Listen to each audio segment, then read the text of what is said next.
இது போன்ற கதைகளை தொடர்ந்து கேட்க எப்போதே குமார் ஸ்டோரிஸ் சேனலுடன் இணைந்து கொள்ளுங்கள். மறக்காமல் லைக் பண்ணுங்க, ஷேர் பண்ணுங்க, கமெண்ட் பண்ணுங்க. இந்த கதை முழுக்க முழுக்க கற்பனை கதை மட்டுமே. வீரன் அத்தியாயம் 103. அப்போது ஒரு வீரன் அரசே அரசே என்று கத்திக்கொண்டு உள்ளே ஓடி வந்தான்.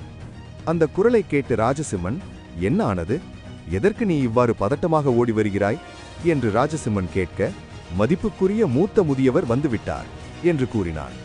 அதை கேட்ட ராஜசிம்மன், என்ன, எனது தந்தை வந்துவிட்டாரா என்று ஆனந்தமாக, எங்கே அவர் என்று கேட்டான். ஆம் அரசே, அவருடன் சில அந்நியர்களும் வந்துள்ளனர். அவர்கள் வெளியிலே உங்களுக்காக காத்து கொண்டிருக்கிறார்கள் என்றான். என்னை எனக்காக காத்து கொண்டிருக்கிறாரா என்று அவன் சந்தேகமாக கேட்டான். ஆம் அரசே, மூத்த முதியவர் உங்களை உடனடியாக வெளியே அழைத்து வரச் சொன்னார் என்றான். எதற்காக என்னை வெளியே அழைத்து வரச் சொன்னார்? அவர் உள்ளே வந்திருக்கலாமே என்று எண்ணிய ராஜசிம்மன் உடனே வெளியே சென்றான். ராஜசிம்மன் வெளியில் செல்வதை பார்த்த சிகண்டனும் அவருடனே வெளியே சென்றான். வெளியே வந்து பார்க்கும்போது ராஜசிம்மன் அதிர்ச்சி அடைந்தான். ஏனென்றால் மூத்த முதியவர் உடம்பில் ஆங்காங்கே சில இரத்த காயங்களுடன் சோர்வாக நின்றார். அவர் அருகே ராணி, சந்திரன், தியா, மாசி மற்றும் வினை என ராணியின் குழு ஆட்கள் அனைவரும் நின்றனர். வெளியே வந்த ராஜசிம்மன் வேகமாக தந்தையிடம் சென்று, தந்தையே, என்ன நேர்ந்தது, எப்படி இருக்கிறீர்கள், ஏன் இந்த முடிவு, எதற்காக நீங்கள் தனிமையில் அந்த பயங்கரமான காட்டிற்கு சென்றீர்கள் என்றான். அதற்கு மூத்த முதியவர், மகனே, கவலை கொள்ளாதே, எனக்கு ஒன்றும் நேரவில்லை. அது மட்டுமில்லாமல் இந்த செயலை செய்து முடிக்க நான் தனிமையில் செல்வதுதான் சரியாக இருக்கும் என்று எனக்கு தோன்றியது. ஆகையால் தான் நான் தனிமையில் சென்றேன். அது மட்டுமில்லாமல் நம்மிடம் இப்போது இருக்கும் வீரர்கள் அந்த விஷபாதிப்பால் இருக்கிறார்கள். ஆகையால் என்னால் யாரையுமே துணையாக அழைத்துச் செல்ல முடியவில்லை என்றார். சரி, அதற்காக நீங்கள் இப்படி ஒரு இக்கட்டான ஆபத்தான முடிவை எடுப்பதால் உங்களுக்கு ஏதேனும் ஆகியிருந்தால் என்ன செய்வது என்று ராஜசிம்மன் கேட்டான். அதை கேட்டு புன்னகைத்த மூத்த முதியவர், கவலை கொள்ளாதே, எனக்கு தெரிந்த ஒரு ரகசிய வழியில்தான் நான் அங்கு சென்றேன். இதோ பார், நான் மருத்துவர் கேட்ட அந்த நெருப்பு சேவலின் இரத்தத்தையும் எடுத்து வந்துவிட்டேன் என்றார். சந்தோஷம்தான், இருந்தாலும் இன்னொரு முறை இதுபோல் செய்யாதீர்கள் என்றான் ராஜசிம்மன். பின் ராஜசிம்மன் அங்கிருந்தவர்களை பார்த்து, சரி, இவர்கள் யார், இவர்களை எங்கு பார்த்தீர்கள் என்று கேட்க, அதற்கு மூத்த முதியவர், அங்குதான் பார்த்தேன். அந்த அசுரர்கள் காட்டிலும் சில அசுரர்கள் என்னை சூழ்ந்திருக்க, நான் ஒரு இக்கட்டான சூழ்நிலையில் மாட்டிக்கொண்டிருக்கும் போது இவர்கள்தான் என்னை காப்பாற்றினார்கள். இவர்கள் குமரி கண்டத்திலிருந்து வந்திருப்பதாக சொன்னார்கள். சூரிய சோழன், உனது முன்னாள் நண்பன் சூரிய சோழனின் பள்ளியைச் சேர்ந்த மாணவர்களாம் என்றார். நண்பர் சூரிய சோழனின் மாணவர்களா என்று அவனுக்கு சில பழைய ஞாபகங்கள் ஒரு நிமிடம் வந்து சென்றன. உடனே பெருமூச்சு விட்டவன், வருக வருக மாணவர்களே, இந்த சிதைந்து கிடக்கும் இந்த துயரமான நகரத்திற்கு உங்களை வரவேற்கிறேன் என்று அரசர் ராஜசிம்மன் கசப்பான புன்னகையுடன் தெரிவித்தார். ராணியும் அவளது நண்பர்களும் கைகளை கூப்பி, வணங்குகிறோம் அரசே, உங்களது வரவேற்பு எங்களுக்கு மகிழ்ச்சி அளிக்கிறது. ஆமாம், உண்மையில் இங்கு என்னதான் நடந்தது, இந்த நகரம் ஏன் இவ்வாறு அலங்கோலமாகி கிடக்கிறது என்று ராணி தனது கேள்வியை ஆரம்பித்தாள். உடனே அருகிலிருந்த சிகண்டன், ஒன்றுமில்லை தோழி, இது ஒரு சிறு தாக்குதல்தான். அவ்வப்போது எங்களது நகரை தாக்கும் அசுரப்படைகள் இங்கு இருக்கின்றன. அதில் ஒன்றுதான் தாக்குதல் நடத்தியிருக்கும். ஆனால் இப்போது இந்த தாக்குதல் சற்று தீவிரமாகிவிட்டது, அவ்வளவுதான், வேறு ஒன்றும் கவலைப்படாதீர்கள் என்று சமாளித்து கூறினான். அப்போது சந்திரன் மூத்த முதியவரை பார்த்து, ஐயா, நீங்கள் ஒரு மருத்துவரை எங்களுக்கு அறிமுகப்படுத்துவதாக கூறினீர்களே, அதுவும் குமரி கண்டத்திலிருந்து வந்தவர் என்று கூறினீர்கள். அவர் யார் என்று எங்களுக்கு காட்டுகிறீர்களா? எங்களுக்கு தெரிந்தவரா என்று நாங்கள் பார்க்கிறோம் என்றான் சந்திரன். ஆம், கண்டிப்பாக காட்டுகிறேன். அவர் பெயரை நாங்கள் இதுவரை முறையாக நான் கேட்கவில்லை. நீங்கள் கேட்ட பிறகுதான் எனக்கே அது ஞாபகம் வருகிறது. சிகண்டா, அவர் பெயர் என்ன, உனக்கு தெரியுமா? எங்கே அந்த மருத்துவர் என்று கேட்டார். அப்போது சிகண்டன் முகம் வாடியது. மதிப்புக்குரிய மூத்த முதியவரே, மருத்துவருக்கு இப்போது காயம் ஏற்பட்டு மயக்க நிலையில் இருக்கிறார். அவர் இப்போது அரண்மனையில் ஓய்வெடுத்து வருகிறார். என்ன, மருத்துவருக்கு காயமா? எப்படி காயம் ஏற்பட்டது? அவருக்கு காயம் ஏற்படும் அளவிற்கு இங்கு என்ன சண்டை நடந்தது? சாதாரண சண்டை என்றுதானே கூறினாய். அவரை தாக்கும் அளவிற்கு அரக்கர்கள் வந்தார்கள் என்ன சிகண்டா என்றார் மூத்த மதியவர். பிறகு அரசரின் புறம் திரும்பியவர், ராஜசிம்மா, என்ன நடந்தது இங்கு? அசுரர்கள் தாக்குதல் என்றுதானே கூறினாய். அப்படி இருக்கையில் மருத்துவருக்கு என்ன நேர்ந்தது? அவரை காக்க இங்கு யாரும் இல்லையா? சரி, இங்கிருந்து சுமித்திரை எங்கே? அவள் தாக்குதலை ஏன் தடுக்கவில்லை என்று கேட்டார். ராஜசிம்மன், அப்பா, சுமித்திரைக்கும் பலத்த காயம் என்றான். அவளும் இப்போது சிகிச்சையில் இருக்கிறாள். மீண்டும் அதிர்ந்த மூத்த மதியவர் நிலை தடுமாறி, என்ன, எனது அன்பு பேத்திக்கு காயமா? யார் செய்தது? எந்த அரக்கன் இவ்வாறு தாக்குதலை நடத்தினான் என்று வலியிலும் கோபத்திலும் ராஜசிம்மனிடம் கேட்டார். தெரியவில்லை தந்தையே. நாங்கள் இங்கு வந்து சேர்வதற்குள் அந்த போர் முடிவு பெற்றுவிட்டது. நான் வந்து பார்க்கும்போது சுமித்திரையும் அந்த மருத்துவரும் மிகவும் பாதிக்கப்பட்ட நிலையில் இருந்தனர். நான் கேள்விப்பட்டவரை அவர்கள் அரக்கர்கள் அல்ல என்று கூறிய ராஜசிம்மன் ராணி மற்றும் அவளது குழுவை பார்த்துவிட்டு, தந்தையே, நாம் தனியாக பேசலாம், வாருங்கள் என்று மூத்த முதியவரை மட்டும் அழைத்துக் கொண்டு அரச மாளிகைக்குள் சென்றான்.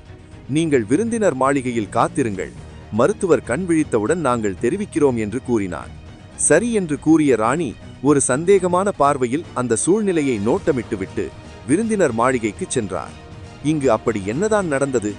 ஏன் நம்முன் பேச அவர்கள் தயங்குகிறார்கள் என்று எண்ணிக்கொண்டே ராணி அங்கிருந்து நகர்ந்தார். சந்திரனும் வினையும் ராணியிடம், ராணி, நாம் என்ன செய்து கொண்டிருக்கிறோம்? நாம் போகும் எல்லைக்கு சம்பந்தமில்லாத செயல்களை செய்து கொண்டிருக்கிறோமே. ஏன் நீ திடீரென இங்கு வர முடிவெடுத்தாய்? இன்னும் சில நாட்கள்தான் இருக்கிறது. அதற்குள் விராட நகர அரசர் இறந்து விடுவார். ஞாபகம் இருக்கிறதா? இல்லை நாம் வந்ததை நீ மறந்து விட்டாயா என்றான் வினை. அதை கேட்ட ராணி சிறு புன்னகையுடன் வினையை பார்த்தாள். இப்படி பார்ப்பதற்கு என்ன அர்த்தம் ராணி என்று சந்திரனும் கேட்க, அவள், கவலை கொள்ளாதே சந்திரன், நீ அந்த மூத்த முதியவர் கூறிய வார்த்தைகளை சரியாக கேட்கவில்லை என்று எண்ணுகிறேன் என்றாள். என்ன சொல்கிறாய் என்று அவன் கேட்க, பனி பிரதேசத்தில் இருக்கும் மாபெரும் நகரமான இந்த வெளிவான நகரத்தின் மகா மருத்துவர் இப்போது குமரி கண்டத்தில் இருக்கிறார். அவர் தேடிச் சென்றிருக்கும் அரிய வகை மூலிகைகள் கிடைக்க வேண்டுமென்றால் அவர்கள் எப்படியும் ஸ்வர்ணபுரி நகரை தாண்டி செல்ல வேண்டிய அவசியம் உள்ளது. ஏனெனில் அரிய வகை மூலிகைகள் அனைத்தும் விக்ருதா மலையின் அடிவாரத்தில்தான் கிடைக்கும் என்பது அனைவருக்கும் தெரிந்தது. அந்த மலை வால் குருதேவர் நிகண்டரின் பாதுகாப்பு கீழ் இருக்கிறது. இதிலிருந்து என்ன தெரிகிறது? என்ன சொல்ல வருகிறாய் என்று புரியாமல் அனைவரும் கேட்க, கண்டிப்பாக அந்த மூலிகையை நிகண்டரிடம் சில நிபந்தனைகள் பேசி மகா மருத்துவர் விர்கோதர் சில நிபந்தனைகள் பேசியிருப்பார். எனக்கு தெரிந்து அவரின் நேரம் விராட நகர அரசரின் சூழ்நிலை குறித்து பேசி அதற்கான மாற்று மருந்து கொடுத்திருப்பார் என்றுதான் எண்ணுகிறேன் என்றாள். அதை கேட்ட தியா ஆச்சரியமாக, என்ன சொல்கிறாய்? எப்படி நீ இவ்வளவு உறுதியாக சொல்கிறாய் என்று கேட்க, ஆம், இருள் இளவரசரின் பல விஷசாப தாக்குதல்களை அந்த மகா மருத்துவர் முறியடித்திருப்பதாக மூத்த முதியவர் கூறினார். இரு நகரின் எதிரி இந்த வெளிவான நகரம்தான்.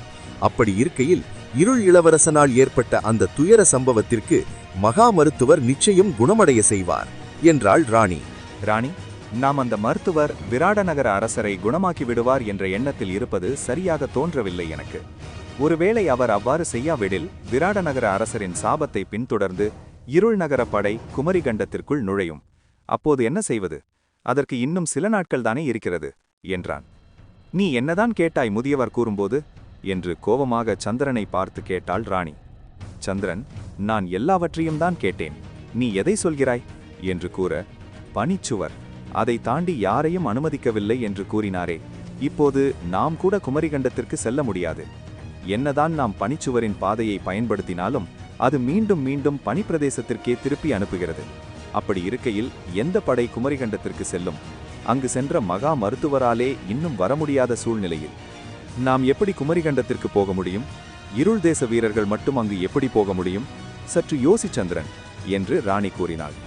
ஓ, அதனால்தான் நீ தீர்க்கமாக இந்த நகருக்கு இவருடன் வந்தாயா என்று கேட்க, ஆமாம், இருள் நகரத்திற்கு எதிரியாக இருக்கும் இந்த நகரத்தில் இருள் நகரத்தை பற்றி சில விஷயங்களை தெரிந்து கொள்ளலாம். அது மட்டுமில்லாமல் இங்கு ஏதேனும் நாம் கற்றுக்கொள்ளலாம்.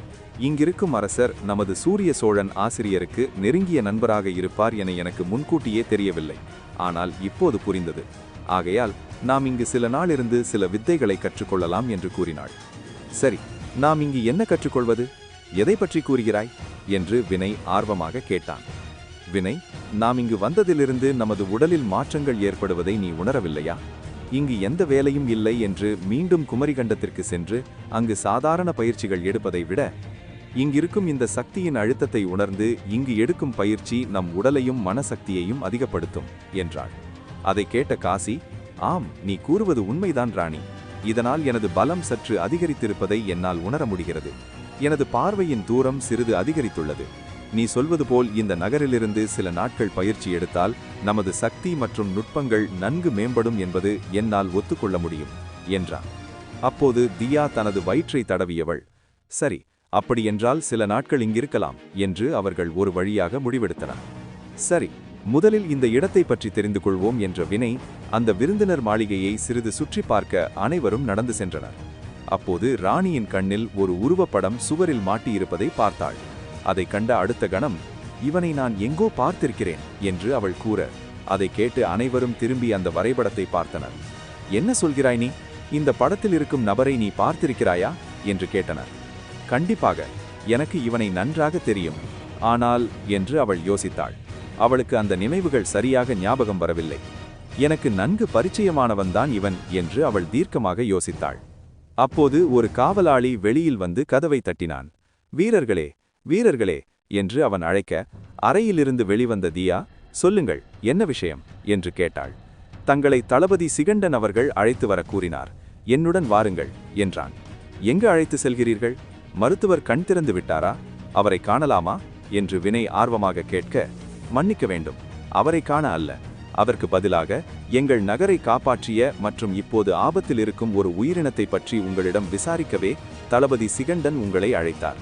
தயவு செய்து என்னுடன் வாருங்கள் என்று அழைத்தான். அனைவரும் அவனை பின்தொடர்ந்து சென்றனர். சிறிது தூரம் சென்ற பிறகு தூரத்தில் ஒரு மாபெரும் உருவம் மூச்சு திணறல்களுடன் படுத்திருப்பதை கண்டனர்.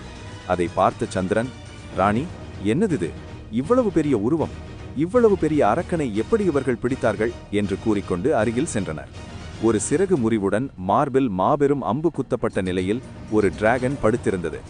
டிராகன் பீஸ்டை பற்றி ராணிக்கு எதுவும் தெரியாததால் அவளும் இது ஏதோ ஒரு அரக்க உயிரினம் வெளியிலிருந்து தாக்குதல் நடத்தி இவர்களால் வீழ்த்தப்பட்டது என்றுதான் எண்ணியிருந்தாள். சிகண்டன் அவர்கள் வருவதை பார்த்து, இதை பார்த்தீர்களா? இதை பற்றி ஏதேனும் உங்களுக்கு தெரியுமா? இது பல்லாயிரம் ஆண்டுகளுக்கு முன் வாழ்ந்த நகம் புத்தகங்களில் மட்டுமே படித்த டிராகன் இனத்தை சேர்ந்த உயிரினம். இது எப்படி என் நகருக்கு வந்தது என்று தெரியவில்லை. ஆனால் இப்போது ஆபத்தான சூழ்நிலையில் இருக்கிறது. இதை பற்றி உங்களுக்கு ஏதும் தெரியுமா என்று கேட்டார். என்ன சொல்கிறீர்கள்?